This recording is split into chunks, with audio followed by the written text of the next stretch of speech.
Siemka, ja jestem Adacho, wystrzyżony, wygolony, wyperfumowany, jeszcze YouTube'a 8D nie ma, więc tego nie czujecie, musicie mi uwierzyć na słowo. To jest rzadkość, ale mam ku temu okazję i przy okazji wielką przyjemność, bo mam do ogłoszenia ważną rzecz. Związaną z licytacjami, które ostatnio się zakończyły, licytacjami charytatywnymi. Tak, swoją drogą to jest kolejny odcinek KOKU, 290. Powoli zbliżamy się do 300 odcinka. Zaraz oczywiście przejdę do pytań, ale chcę wam powiedzieć jedną rzecz, bo nie robiłem podsumowania ani w formie posta na Facebooku, ani w formie żadnego innego posta. Chciałem poczekać na ten czas, jak już wszystkie figurki wyślę, jak one dojdą, jak już będę miał potwierdzone, że wszystko jest na swoim miejscu. Uwaga!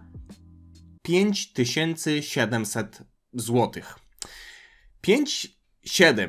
Nie wiem, czego się innego spodziewałem. Tak, ja w trakcie zdania wychodzę, bo muszę mało poklepać, bo nagle się odpaliłam. Nie wiem, czego się spodziewałem. Nie wiem, jakiej innej kwoty się spodziewałem. Szczerze, nie sądziłem, że 57 pojawi się też tutaj, ale muszę podziękować Adrianowi, bo tak naprawdę dokładna kwota, za którą zostało wylicytowane 17 figurek, dobrze pamiętam, to jest 5760 zł, ale Adrian, który wylicytował, z tego co pamiętam, tę dioramę, walkę Freezy i Goku, wpłacił na zbiórkę 50 zł więcej. Więc dzięki temu nie mamy 57, tylko tam ponad 5800 zł. Ta kwota w 100% zasiliła konto Basi, czyli bohaterki 8 edycji Pomaganie Zajechanie, i mało tego, ja się wyperfumowałem nie dlatego, żeby wam to powiedzieć, to między innymi, ale zbiórka została zakończona. W zasadzie nawet nie tyle co zakończona, co kwota została osiągnięta. Cieszy mnie to bardzo, bo cel był w zasadzie nieco niższy niż rok temu. Czy rok temu było 70 000, a przekroczyliśmy 100? Nie, rok temu było przekroczone 100,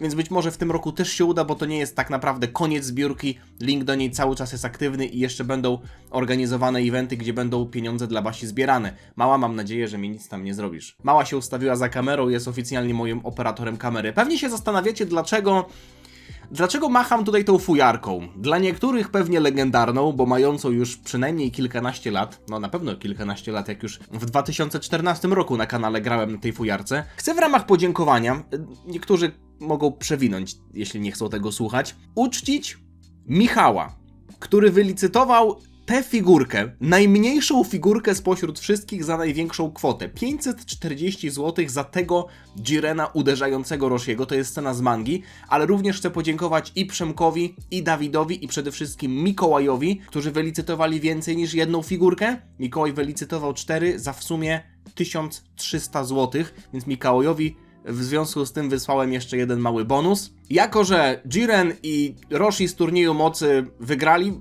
w sensie to była figurka najdroższa, czego się w ogóle nie spodziewałem, bo jeśli miałbym stawiać pieniądze przed rozpoczęciem licytacji, to powiedziałbym, że w sensie u Bookmachera, to powiedziałbym, że ta będzie najtańsza, bo jest po prostu najmniejsza. Zabawimy się, w jaka to melodia, chociaż gram tak wspaniale na fujarce, na pewno, że nie będziecie musieli zgadywać, jaka to melodia. Także to jest moje podziękowanie dla wszystkich tych, którzy brali udział w licytacjach, którzy wygrali, którzy niekoniecznie wygrali, którzy się jakkolwiek zainteresowali akcją i jakkolwiek wsparli zbiórkę. Dziękuję wam wszystkim w imieniu swoim, Michała, całej ekipy i oczywiście Basi i jej mamy.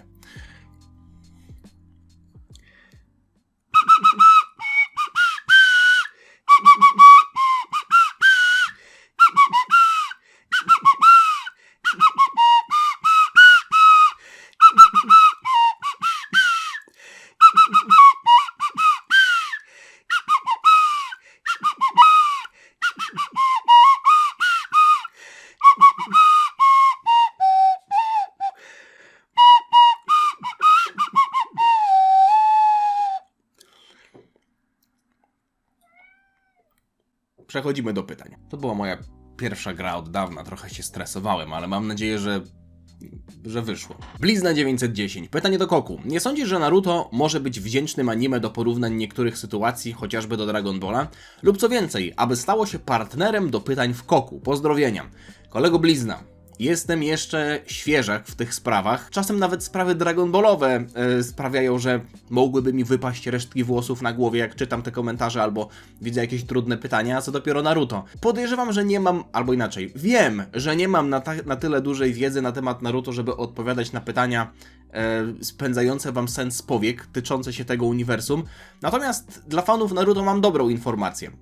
Dla mnie, to było przedwczoraj gdzieś, Wrzuciłem wam film, opublikowałem w zasadzie, film z przemyśleniami na temat tej sagi 12 Shinobi. Wczoraj obejrzałem już do końca sagę następną, czyli Hidana i Kakuzu. W zasadzie to też możecie mi powiedzieć, bo nie wiem kiedy opublikuję.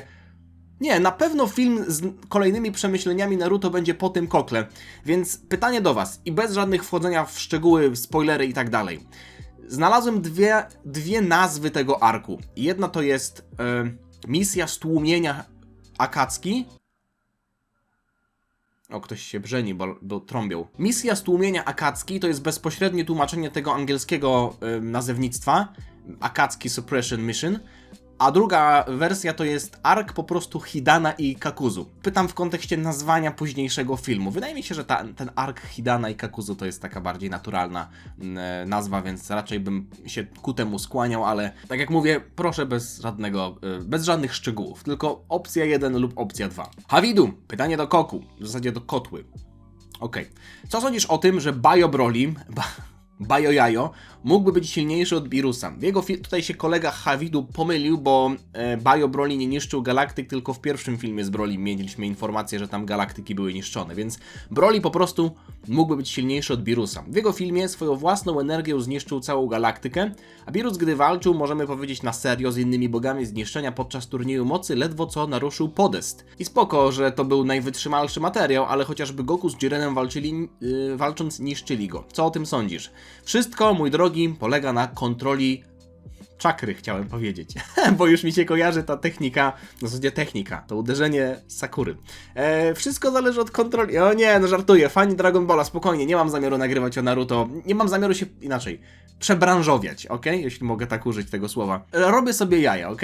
Wszystko tak naprawdę zależy od kontroli ki. Jeśli spojrzymy sobie na wczesnego Dragon Balla, Jackie Chun, czyli Roshi pod przebraniem, na 21 turnieju zniszczył Księżyc. Jeśli spojrzymy sobie na, szacowane poziomy mocy, to byłoby najlepsze stwierdzenie, bo oficjalne, mimo tego, że te liczby gdzieś tam się pojawiają w oficjalnych przewodnikach, to ja nie nazwałbym tych poziomów mocy tak stricte oficjalnymi, bo nie padły one w mandze. Na tamtym etapie historii nie mieliśmy jeszcze tego pojęcia poziomy mocy.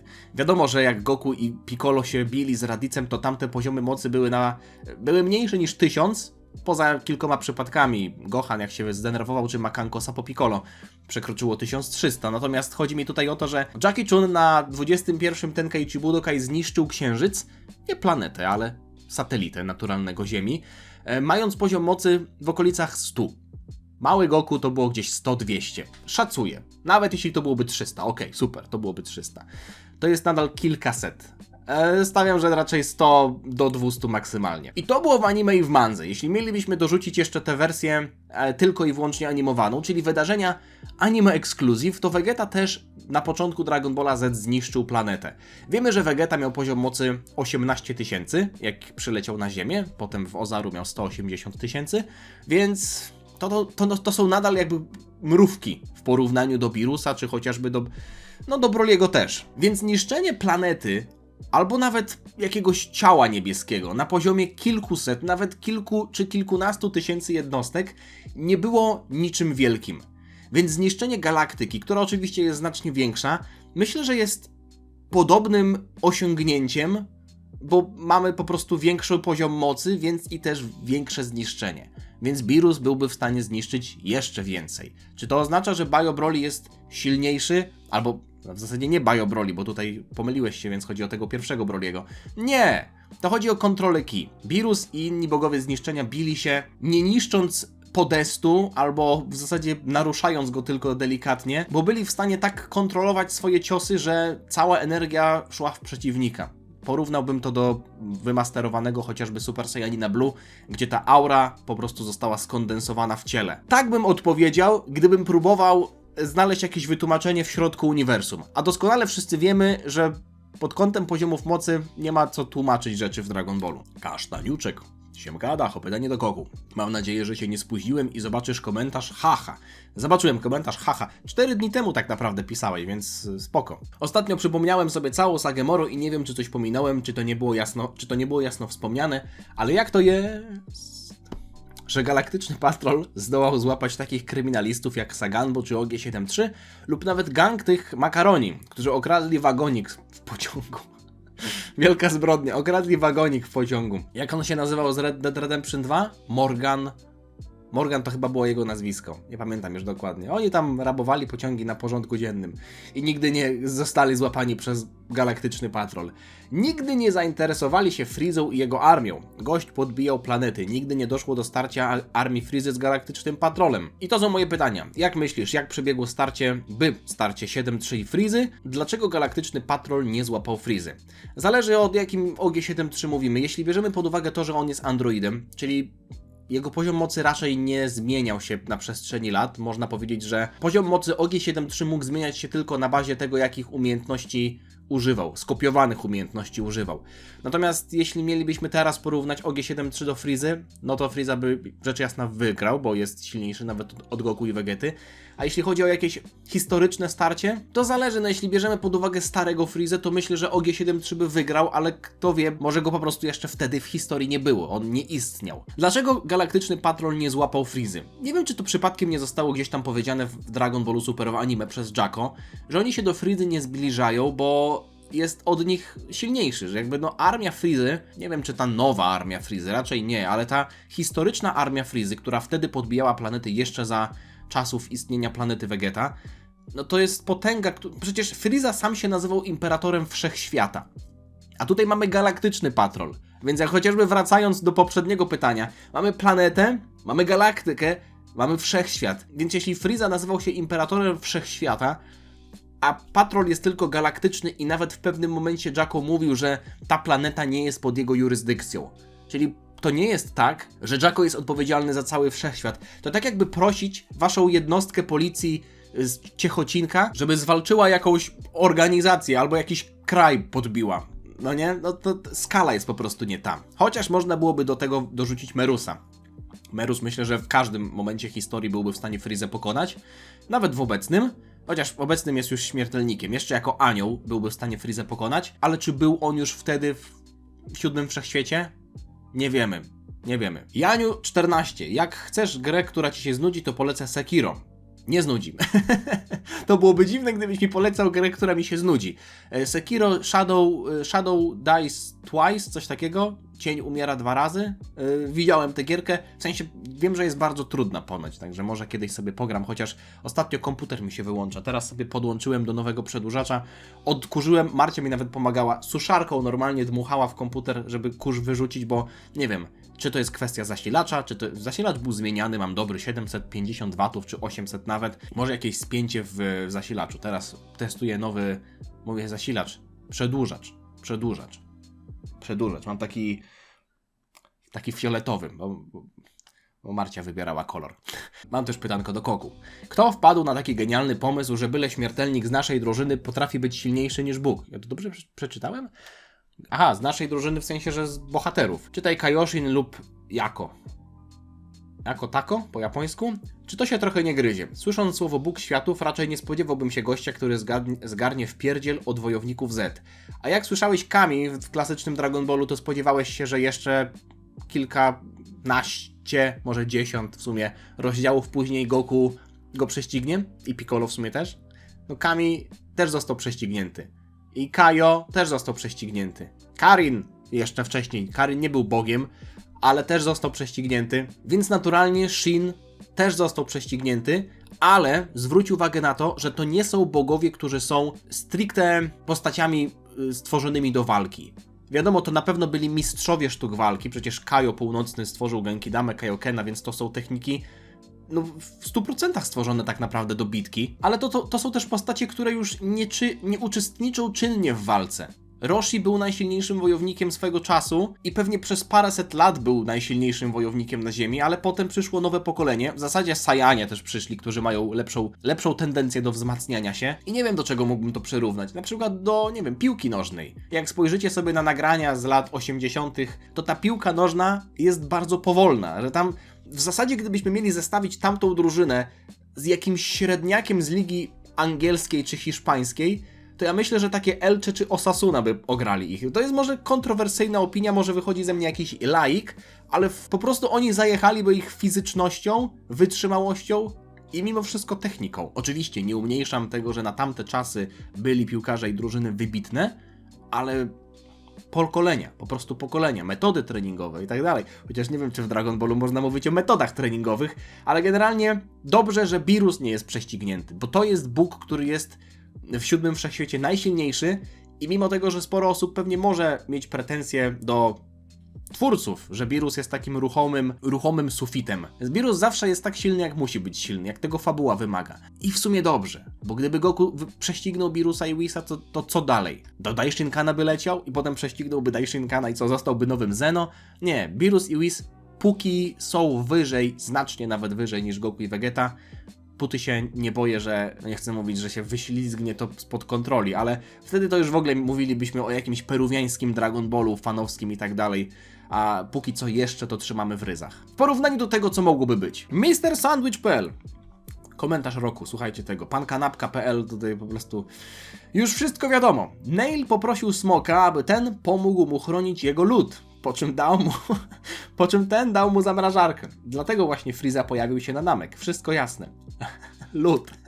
No tak, przecież jak Smok słuchał, to nie wiedział, przez jakie U jest mówione lód, więc zinterpretował to, że chodzi o lód. Śmiałem się, jak przeczytałem ten komentarz. Dziękuję. No ogniste, mimo tego, że mówimy tutaj o lodzie, to ja tutaj wyczuwam ogniste pisarstwo. Michał Jurkiewicz, pytanie do Koku. Jakim cudem Nameczanie, będąc rasą, która jest jedną z najpotężniejszych ras, mieli cywilizację, która była jedno pokolenie przed upadkiem, wyginięciem? Do czego zmierzam? Z jednej strony Nameczanie mogą tworzyć smocze kule, statki do podróży między planetami, potężne mechy. Ich przedstawiciele są i silnymi wojownikami. Sam Piccolo ma masę ciekawych właściwości. I potężnymi magami, którzy mogą uzdrawiać, skracać czas odnowienia się smoczych kul, nie mówiąc już o byciu przedstawicielami klanu Demona, którzy mogli tworzyć jakieś cymbałki, tamburyny i tak dalej. Plus znalazłoby się jeszcze kilka rzeczy. W dużym skrócie są chyba najpotężniejszą rasą w całym DB. Najbardziej wszechstronną, myślę, że najpotężniejszą pod kątem poziomów mocy to nie. Z drugiej strony, jak widzimy ich pierwszy raz, to są rolnikami żyjącymi w epoce, której bliżej do epoki brązu niż mechów i statków kosmicznych. Jak do tego doszło? Wiem. Dlaczego Nameczanie dali się tak łatwo wybić Frizie, mogąc chociażby zrobić fuzję? Rozumiem, że tego wymagała fabuła, ale jak byś wyjaśnił ten kontrast, który mamy bez łamania czwartej ściany? Pozdrawiam i dzięki za odpowiedź na moje pytanie. Michał, tutaj nic nie trzeba dopowiadać, trzeba po prostu doczytać. Kataklizm na planecie Namek. Jeśli bierzemy pod uwagę to, że syn Katatsa, bezimienny Nameczanin, został wysłany na planetę Ziemia i leciał tam w zasadzie chyba na tyle krótko, że przeżył tę podróż, to znaczy, że musieli oni dysponować i zresztą ten statek, którym przecież Bulma i Popo polecieli dosłownie w trymiga na orbitę bodajże Jowisza, no to był najlepszy dowód na to, że oni dysponowali takimi mechanizmami. A jeśli oni w obecnym czasie sadzą sobie rzodkiewkę, to znaczy, że coś się musiało wydarzyć. Jedynie Guru przeżył ten kataklizm i własnoręcznie, a w zasadzie ustami to robił, także wydaje mi się, że ustami rodził te jaja, nie? Czy dupą?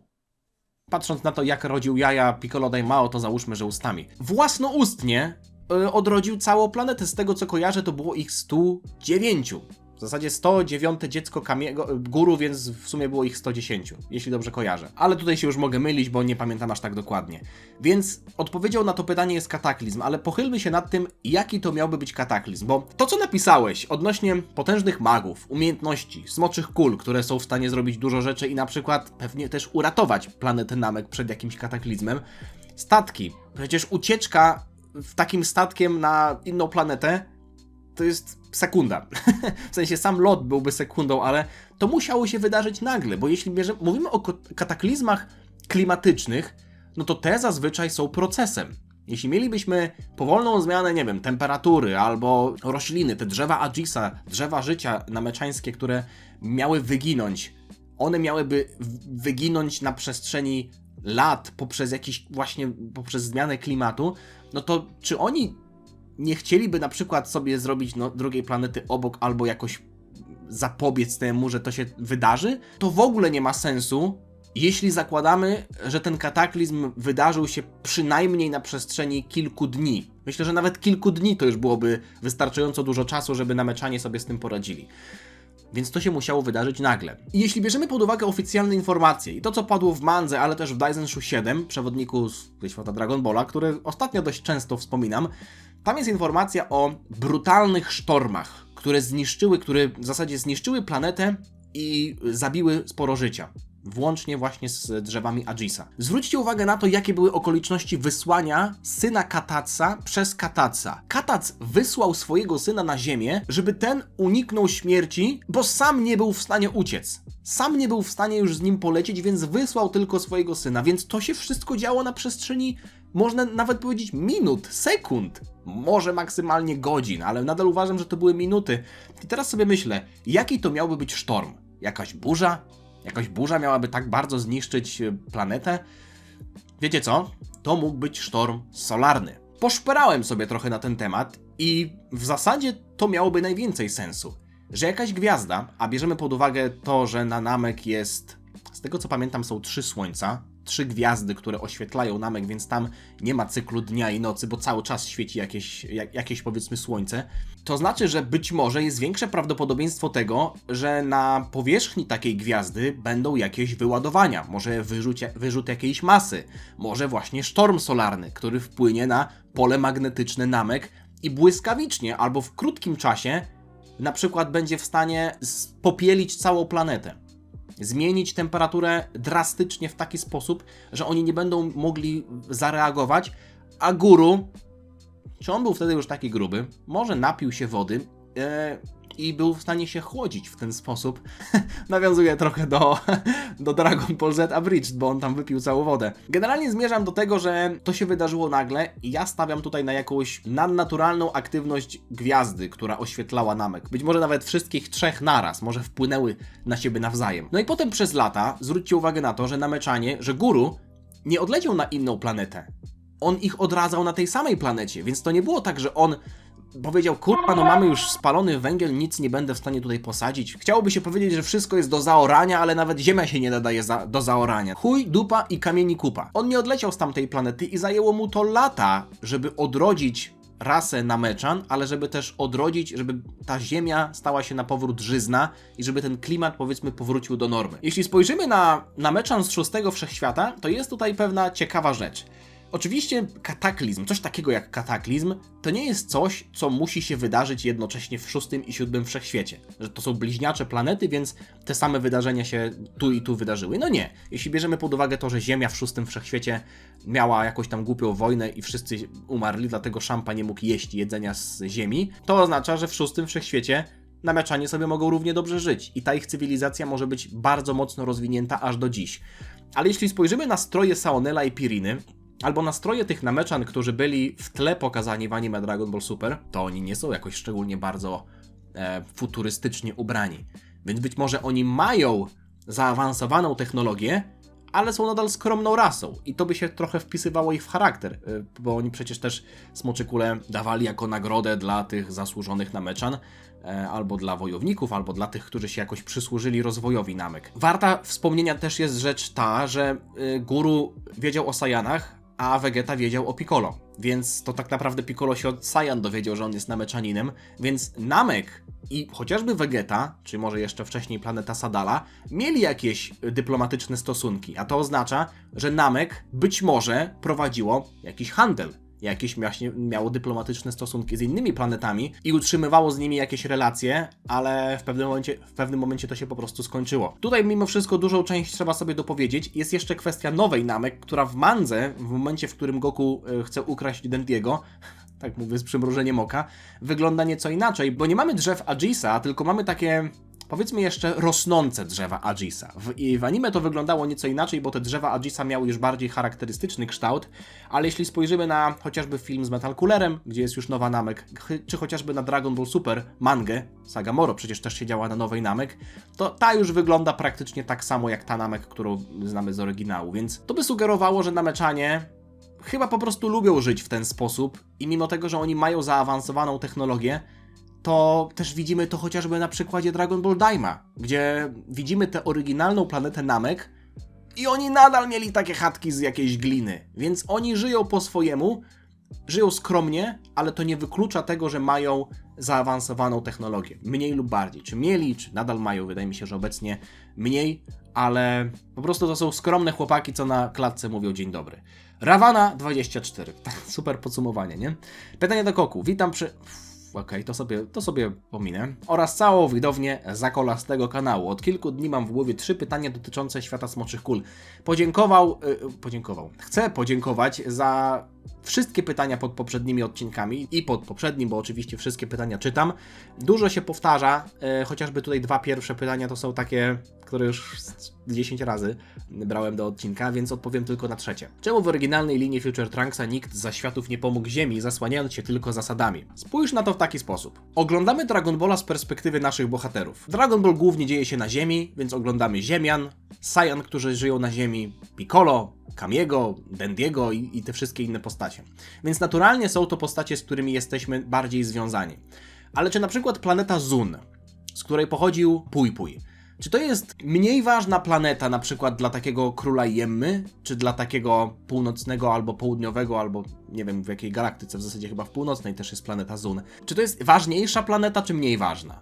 No tam też żyją jacyś śmiertelnicy, albo na przykład dla Kaioshina, który wiadomo, teraz już jest zaprzyjaźniony jakkolwiek z Ziemianami, ale wcześniej, jakieś tam lata temu, dla niego Ziemia, czy planeta Zun, czy planeta Namek, czy Sirial, czy Sadala, czy Plant, później przemianowana na Vegetę, to są wszystko zwykłe planety. I widzieliśmy w zaświatach wielu wojowników z różnych galaktyk, z różnych planet. Paikuhan, Frog, Olibu chociażby, który był wojownikiem akurat ziemskim. Jeśli zakładamy, że na takiej planecie Zun też był jakiś bohater, który trafił do zaświatów i sobie tam trenuje, i potem wsadzę Moron, tę planetę Zun okradali albo w ogóle najechali jacyś bandyci z galaktycznego więzienia, uciekinierzy z galaktycznego więzienia, to dlaczego król Jemma nie wysłał kogoś, żeby uratować planetę Zun? Bo on się po prostu w to nie wpieprza. To nie jest coś, co zagraża całemu wszechświatowi. W przypadku Majin Buu to zagrażało całemu wszechświatowi. W anime nawet Kid Buu pojawił się w zaświatach, pojawił się w świecie Kaioshinów, więc to nie było tak, że naturalny porządek, Ziemia, coś tam, no, ktoś się pojawił, podbił Ziemię, nie podbił, trudno, to są ich sprawy, my się tym nie zajmujemy. Tutaj mieliśmy sytuację, która wymagała interwencji, a w przypadku androidów, Dr. Giro pochodził z Ziemi, stworzył androidy na bazie ludzi, którzy też mieszkali na Ziemi i podbił Ziemię. To tak jak my byśmy się wpieprzali w to, co się dzieje w Burkina Faso. Mnie to w ogóle nie obchodzi. To są ich sprawy.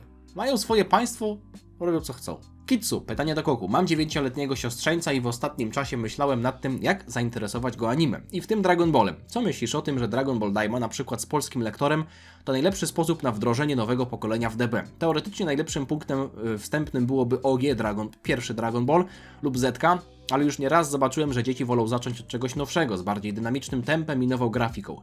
No wiesz, jeśli by to mu się spodobało i polubiłby te postacie, to za kilka lat mógłby czuć chęć obejrzenia na przykład Kai albo Zetki z napisami, właśnie ze względu na to, że wspominałby dobrze te postacie i te serie z dzieciństwa, gdy oglądałby Daimę. Jestem ciekaw, co myślisz i jaki jest twoim zdaniem najlepszy sposób na wprowadzenie dzieci do DB. Albo po prostu lepiej poczekać, aż będzie starszy, żeby mógł oglądać z napisami.